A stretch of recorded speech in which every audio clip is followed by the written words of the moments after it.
understanding the rise of the conservative movement. And you can trace this all the way back to the election of 1964.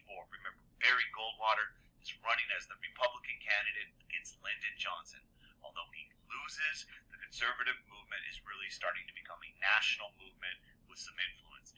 Nixon gets elected in 1968 as the Republican Party candidate and starts adopting more Republican policies at the federal level.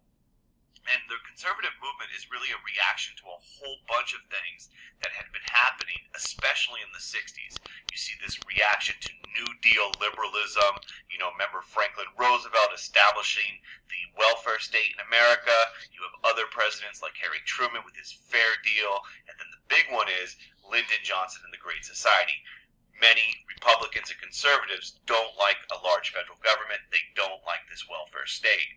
There's a reaction to feminism, all the changing roles for women in society, the legalization of abortion with Roe versus Wade, the sexual revolution of the 1960s, the expansion of gay rights, and affirmative action policies where race and gender are playing a role in job selection or college admission, drug use, especially of the counterculture, and there's a belief that these issues undermine family and religious values, traditional values as they're oftentimes referred to, a work ethic, right? If we give too many government programs, people are going to become lazy or dependent.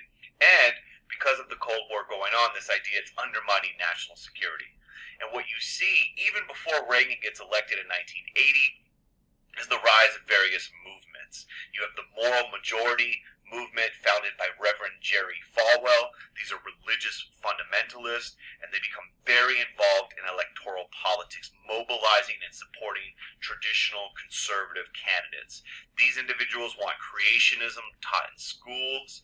They want a reversal of Roe versus Wade, the so-called right to life movement, and a host of other conservative issues. You also can see these individuals are called the rise of the religious right. And there's all sorts of different groups, not just the moral majority, but others like Focus on the Family, who advocate for abstinence education, pro-life policies. So the conservative movement is mobilizing throughout the late 60s, 70s,